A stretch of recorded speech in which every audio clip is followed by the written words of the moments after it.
good morning mga kabig, mga katotoha. Kumusta ang ating umaga? So, nandito po ako sa school kung saan ay gagraduate yung aking bunso sa grade 12. So, naghihintay kami ng tawag ng facilitators kung kailan kami papasok po sa loob. Ang start is 9 and past 9 na. So, we're still waiting for the call, no? And ayun, so far madami na akong mga tao. Siyempre yung mga parents, yung mga estudyante ay andito ngayon, no? Nakapila and ayun. So congratulations dun sa mga parents na gagraduate din yung kanilang anak. It's either it's moving up or a graduation, no? So congratulations po sa inyo and good luck sa plano ng inyong mga anak after this graduation, kung anong kanilang susunod na gagawin, ano. Masaklap lang kung yung nagugustuhan ng anak ninyo ay magustuhan nyo rin din yung school ba, di ba? Syempre dahil aminin natin, syempre may mga anak tayo na ayaw sa isang school, gusto doon, ayaw dito, gusto dyan. So ganun eh. Pero syempre isipin na lang natin kung ano yung makakabuti para sa ating anak, diba? Although sabi ko nga, mahirap naman din kung pipilitin tapos sa bagay na hindi naman kaya, pinag-uusapan na lang yan. Alright, so dito sa Ikaw at Barangay, ano bang ating discussion ngayong umagang ito? Wala naman. Kanong isang araw ay nagawi po ako sa traffic, no?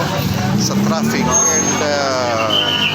and tawag nito, may nabasa ako nakapaskil, no? Doon sa traffic bureau ng Pasay. Na-curious lang ako, nakalagay doon, garahe muna bago sasakyan, which is true mga kabig, di ba? May pera ka pero wala ka namang garahean. So ang mangyayari, bibili ka ng sasakyan, motor man yan or four wheels man yan, saan mo nga ilalagay? Diba? Makakatulong ba yan o makakadagdag lang sa sakit ng problema sa traffic, no? Or sa parking area. Kaya siguro the best mga kabig na atin pong magagawa, may sasuggest sa inyo, kung wala naman po kayong garahean na inaasahan, why not na ipagpaliban muna ang pagbili. Importante, isipin muna natin kung may garahean tayo bago tayo mag-purchase. Siyempre, pera niya naman yan, di ba? Hindi ko naman pera yan, bakit ko naman pakikialaman ng problema nga lang? Kung yun ay makakadagdag ng problema sa pamayanan, sa community, wala kang garahean, di ba? So, isisiksik mo.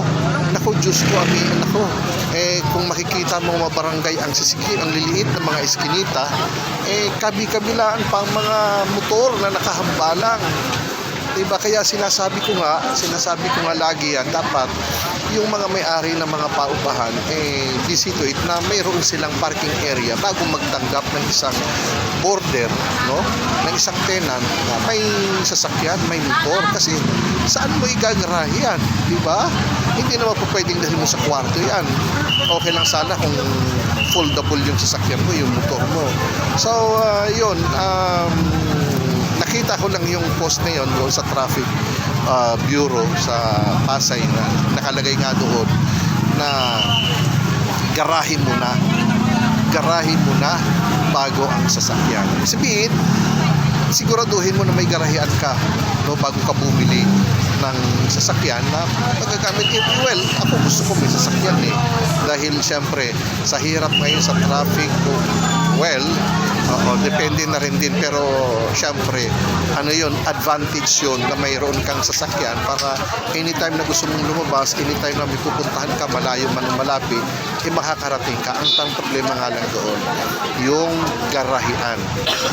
May sapat ka ba o mayroon ka bang espasyo na gagarahean nang hindi ka makaproblema? Minsan iginagarahe doon sa kapitbahay pa di ba?